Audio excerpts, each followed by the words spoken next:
안녕하세요. 아이디어 컨설팅 연구소 아이디어 컨설턴트 유상석입니다. 오늘 아이디어 365 코너이고요. 365 코너에서 오늘 여러분들하고 이야기할 아이디어 소스에 대해서는 코스트코 아시나요? 코스트코? 글로벌 브랜드죠. 글로벌 브랜드고 창고형 박스 형태의 판매를 추구하고 있는 창고형 매장이죠. 아울렛 매장 같이. 코스트코가 한국에서도 여러 군데가 있죠. 저쪽 양평동에도 있고 양재동에도 있고 여러 군데 있습니다. 여러 군데 있는데 뭐 그렇게 있다고 해서 지금은 예전에는 코스트코가 강남에 있을 때는 참 상징이었거든요. 그런 것이 그런 어떤 벌크 창고형 판매에 대한 브랜드로는 코스트코가 참 인상적이었죠. 근데 뭐 지금은 그거 말고도 뭐 여러 군데들이 있어서 실제로 그런 부분들이 많이 희석이 돼 있는 부분인데 오늘은 코스트코를 이야기를 하려고 하는 게 아니라 코스트코 안에서 있는 그 푸드코트가 있죠. 뭐 한국에서도 뭐 샌드위치라든지 또 피자 대빵 큰 거, 응? 굉장히 큰 피자, 그 다음에 핫도그 이런 것들을 판매를 하는데 그 중에 이제 글로벌하게 특히 미국 시장에서 있는 핫도그 플러스 음료, 핫도그 플러스 음료에 대해서 이야기를 하려고 그러는데 이게 34년 동안 1985년서부터 한 번도 바뀌지 않고 1.5달러 그러니까 우리 돈 하나로 약 2,000원 정도에 되는 판매가를 전 세계적으로 고수를 하고 있다고 합니다. 장사는 남아야 하는 것인데 과연 이렇게 팔아서 남을까 하는 생각도 들고 한편으론 코스트코에 오는 사람들이 많은 사람들이 그걸 이용하니까 박리담회로 수익이 남겠다라는 생각도 들죠. 실제 2달러에 판매가 되면 약 80센트 정도? 80센트가 맞을 겁니다. 80센트 정도의 수익이 난다고 합니다.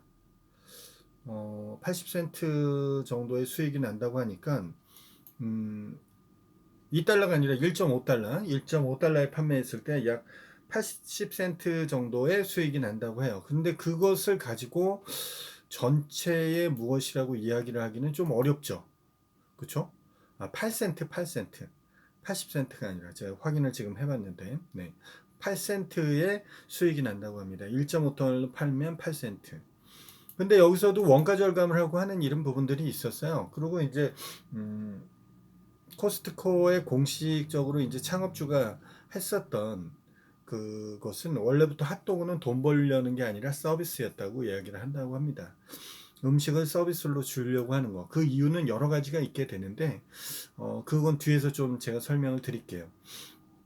1985년도에 1.5달러로 핫도그 플러스 음료를 판매를 했는데, 그렇게 되면 우리나라 같은 경우에는 특히 일례적으로 과자 같은 걸 볼 수 있지 않습니까? 과자 같은 것이 예전에 먹었던 비중보다 많이 적어지는, 질소를 충전시켜 놨지만 많이 적어지는, 봉지는 좀 커 보이는데 실제로는 적어 보이는 그런 형태로 돼 있잖아요. 그것이 물가를 반영하다 보니까 상대적으로 적어지는데 코스트코 hat도그는 상대적으로 커졌답니다. 음료도 마찬가지고 음료 같은 경우에 12온스짜리 컵을 썼었는데 20온스로 커졌고 10% 그다음 소시지 같은 경우에는 10% 정도 두꺼워졌답니다. 더 두꺼워지고 길어지고 이렇게 어떻게 물가 상승률이라는 것이 있었는데 이런 것들을 어떻게 이렇게 올릴 수 있나 했더니 실질적으로 이거를 올릴 수 있는 방법이 있었던 거죠. 그래서 실제로 이 소세지 같은 경우에 핫도그에 주요하게 들어가는 이 소세지 같은 경우에는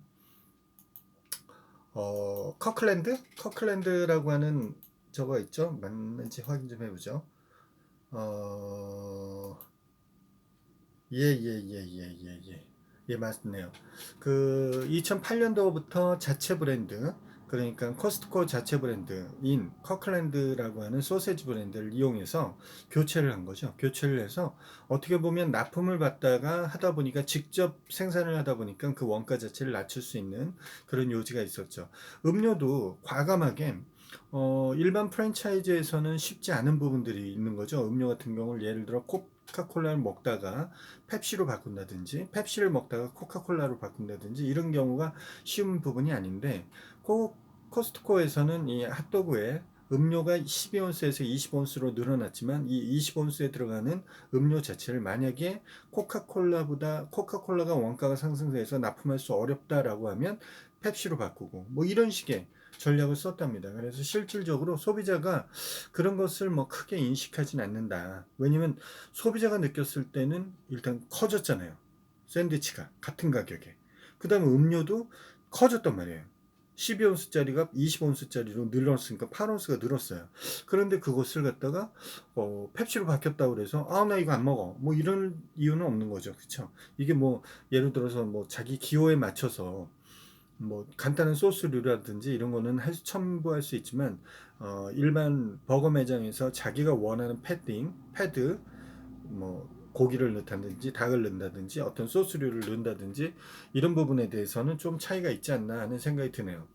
이게 카메라가 지금 하얀색 바탕이다 보니까 안 보여요. 그래서 녹화되는 시간이 얼마나 되는지 잠깐 손을 들여서 제가 보는 겁니다.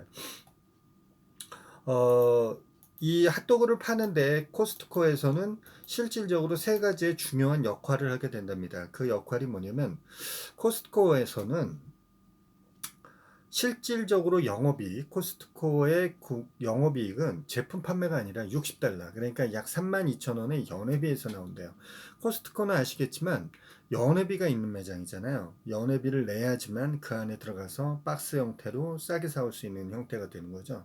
그래서 실질적으로 제품에서의 수익률보다는 이런 연회비에 대한 수익률이 높아진다는 것을 볼 수 있습니다. 근데 이 패턴이 최근에 한 2년 전, 3년 전서부터 나타나는 것이 어플리케이션에서 나타나게 돼 있어요. 어플리케이션이라고 하는 어플은 수익이 궁극적으로 첫 번째는 애드몹 수익입니다. 애드몹. 광고 수익이죠. 두 번째는 그 어플리케이션 안에 들어가 있는 인앱, 그러니까 안에서 결제를 할 수 있는 인앱 구조로 되어 있어요. 인앱이라고 하는 그 부분에 대해서 또 비용을 첨부해서 내게 되어 있습니다.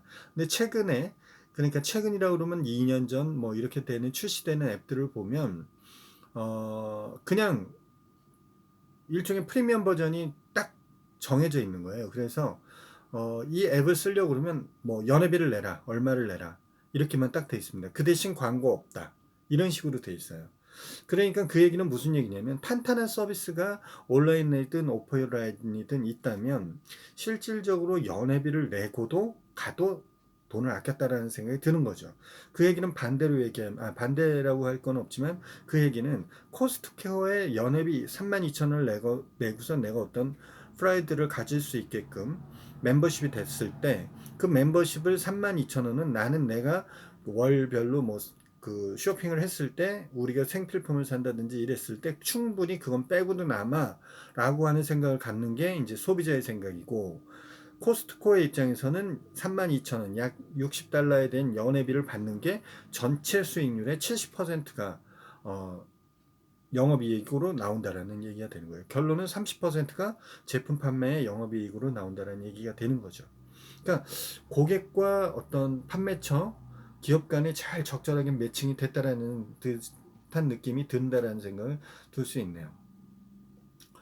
그래서 실질적으로 회원가입을 늘리는데 많은 도움이 된다는 거예요. 그래서 코스트코에서는 국내는 어떤지 모르겠지만 제가 보지는 못했어요. 접하지는 못했지만 외국에서 있는 자료를 지금 보니까 자료에서는 외국에서는 이제 그 매장 이 푸드코트를 밖에다 만들어서 외부에서 이제 사람들이 싸게 먹으면서 연회비를 내는 회원으로 가입한다든지 이런 삐끼 역할을 하는 호객 역할을 하는 그런 역할도 하게 된답니다. 그 다음에 두 번째가 싸게 쇼핑했다는 만족감이 든대요. 아까 데이터상으로도 이야기 드렸지만 실제 영업이익은 연회비에서 들어오고 그 다음에 제품 판매에서는 30% 정도밖에 안 들어온다고 그랬으니까 실제 제품이 싼 건 맞는 거죠. 그렇죠? 그런데 이런 코스트코 창고용 매장에서 단점은 계획된 소비 형태를 유지하지 못한다는 게 문제가 되잖아요. 그 얘기는 무슨 얘기냐면 이거는 박스로 사는 거예요. 박스로 구매를 하게 되니까 그것을 업무적으로 뭐 영업적으로 쓴다거나 내지는 뭐 그만한 소비를 하는 패턴을 가지고 있는 사람은 상관이 없지만 그렇지 못한 경우에는 그게 나눠져 있죠. 그래서 실제로 코스트코의 어떻게 보면 서비스를 좀 더 활성화시켜 주는 것 중에 그런 것이 있죠. 코스트코의 물건을 선택을 하면 그것을 같이 나눠 쓸 수 있는 사람하고 갈라서 돈을 쉐어하는 방식입니다. 쉐어하는 방식. 짝에서 내는 거죠. 그렇게 해서 배달을 받게 되는 방식도 있고 그래요. 그런 식으로 해서 어찌됐든 소비자는 왠지 모르게 그런 거죠. 물건을 잘 쓱 샀는데 푸드코트에서 핫도그라든지 샌드위치나 피자를 딱 먹었을 때 왠지 모르게 박해, 그 코스트코 박해에서의 먹었을 때 가격보다는 훨씬 저렴하기 때문에 내가 이 물건을 전체적으로 싸게 샀다라고 생각하는 그런 마음이 생긴다는 만족감이 생긴다고 합니다. 그거는 기업으로서 굉장히 중요한 부분 아닐까요?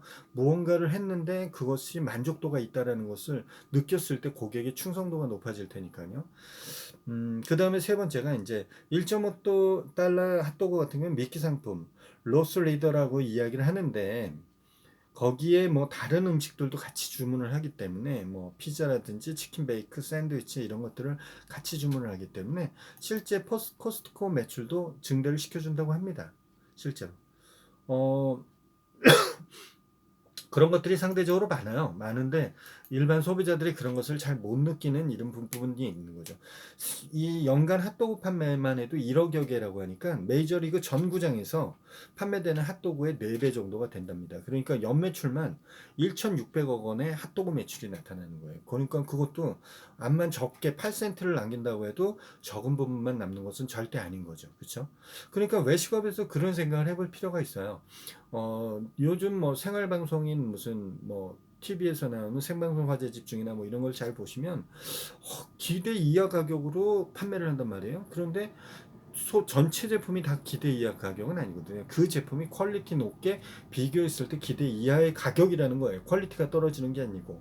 다만 그 상품의 여러 상품들이 같이 견주었을 땐 거긴 평균 이익들이 나타나는 거죠. 그런 것을 통해서 한다라는 부분을 코스트코도 85년서부터 1985년부터 지금 34년, 35년 뭐 이렇게 넘어서까지 지금 진행하고 있다니까 배울 만한 부분인 거죠. 변함없이 유지가 된다는 것을 알 수 있습니다. 여러분들의 다양한 의견과 아이디어 아래 댓글로 참여를 해주시고요.